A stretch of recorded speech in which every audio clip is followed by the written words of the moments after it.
बच्चों आज हम लोग पढ़ने वाले हैं डेसिमल नंबर्स यानी दशमलव संख्याएं क्या होती हैं, इनका प्रयोग हम क्यों करते हैं, इनका जोड़ कैसे करते हैं, इनका घटाव कैसे करते हैं। ठीक बेटा, दशमलव जो होता है वो ऐसे संख्याओं के बीच में एक बिंदी लगी होती है, उससे हम क्या कहते हैं, दशमलव कहते हैं। जैसे लिखा हुआ होता है, आपने देखा होगा बहुत जगह पे लिखा होता है ऐसे लिखा हुआ है 45.12। तो ये है जो बीच में लिखा होता है, ये होता है दशमलव। अच्छा, ये लगता क्यों है? ठीक बच्चों देखो, 0 1 2 3 4 5 6 7 8 9 ये पूर्ण संख्याएं हैं, मतलब पूरी पूरी संख्याएं हैं। ठीक, जब एक पूर्ण संख्याओं के साथ एक से छोटी संख्या आ जाती है तो हम उसको दशमलव के साथ करके लिखते हैं। जैसे कि एक दूसरी तरीके से समझें, जैसे कि आपको दो अलग अलग यूनिट को एक साथ मिलाकर लिखना हो, जैसे कि किलोमीटर और मीटर को मिलाकर साथ में लिखना हो तो आपको दशमलव का प्रयोग करना पड़ेगा। रुपया और पैसा को साथ में लिखना हो तब भी आपको दशमलव का प्रयोग करना पड़ेगा, क्योंकि जो किलोमीटर है, मीटर है, ये दोनों अलग अलग यूनिट हैं। अलग अलग क्या हैं? यूनिट हैं, अलग अलग इकाई हैं। किलोमीटर बड़ा होता है, मीटर छोटा होता है, रुपया बड़ा होता है, पैसा छोटा होता है। ऐसे लीटर, मिलीलीटर साथ में लिखेंगे तो क्या करेंगे, दशमलव लगा कर लिखेंगे। ठीक, जैसे कि आपने क्या कहा कि मैं आज 2 किलोमीटर और 50 मीटर पैदल चला। 2 किलोमीटर और 50 मीटर पैदल चला। तो अब अगर दोनों को साथ में लिखना हो तो कैसे लिखेंगे? 2.50 किलोमीटर, यानी कि इससे क्या पता चल जाएगा आपको कि ये है 2 किलोमीटर और ये 50 मीटर आप चले।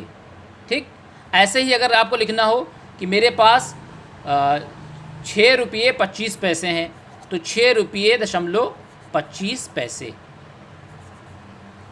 ठीक, 6.25 पैसे हैं तो आपको ऐसे लिखना पड़ेगा। तो ये होता है आपका दशमलव का प्रयोग। ये आसान भाषा में मैंने समझाने की कोशिश की है। एक और तरीका है, जैसे कि आप बाजार गए। अच्छा, एक बात उससे पहले समझ लेते हैं। जैसे कि लिखा है 1/2। ठीक, आपको मैं फ्रैक्शन पढ़ा चुका हूँ, भिन्न पढ़ा चुका हूँ, तो ये जानते हैं कि 1/2 क्या होता है। 1/2 है तो 1/2 को आप जब दशमलव में लिखेंगे तो आएगा 0.5। ठीक, तो ये होता है 1/2 को आप दशमलव में लिखेंगे तो 1/5 आएगा। ये कैसे आया? 1 को भाग देने पे आया। जब हम दशमलव का भाग पढ़ाएंगे तो आपको ये बात समझ में आ जाएगी ये कैसे आता है।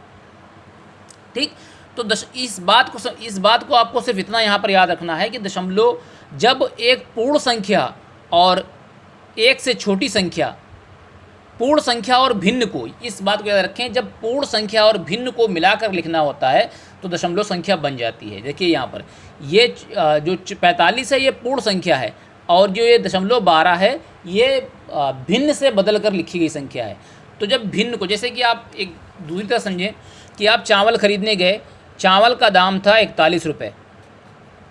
1 किलो चावल का दाम है 41 रुपये। आपने कहा मुझे आधा किलो चावल चाहिए। ठीक, तो उसने कहा कि 20.5 रुपये हुए। अब 20.5 रुपये आप कैसे लिखेंगे इसको? 20.5 रुपये लिखने के लिए आपको लिखना पड़ेगा 20 और आधा। तो ये तो आपको पूर्ण संख्या हो गई, ये मिश्र भिन्न मिल गई।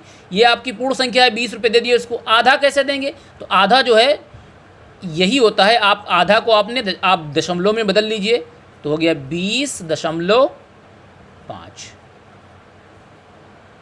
20.5 यानी कि उसको 20 रुपये देंगे और कितना देंगे? 50 पैसा देंगे। बात समझ में आई? तो ये क्या हो गया? 20 रुपया 50 पैसा। तो हमने आपको बताया था जब रुपया और पैसा को मिलाकर लिखा जाता है तब दशमलव का प्रयोग किया जाता है। जो रुपया है वो दशमलव के बाईं ओर होगा और जो पैसा है दशमलव के दाईं ओर होगा। समझ गए बात को? तो जब नाप तौल में आपको एग्जैक्ट नाप तौल चाहिए होती है, एकदम सही सही नाप तौल चाहिए होती है, तब हम दशमलव का प्रयोग करते हैं। ये बात समझ में आ गई कि दशमलव का प्रयोग हम लोग क्यों करते हैं। ठीक।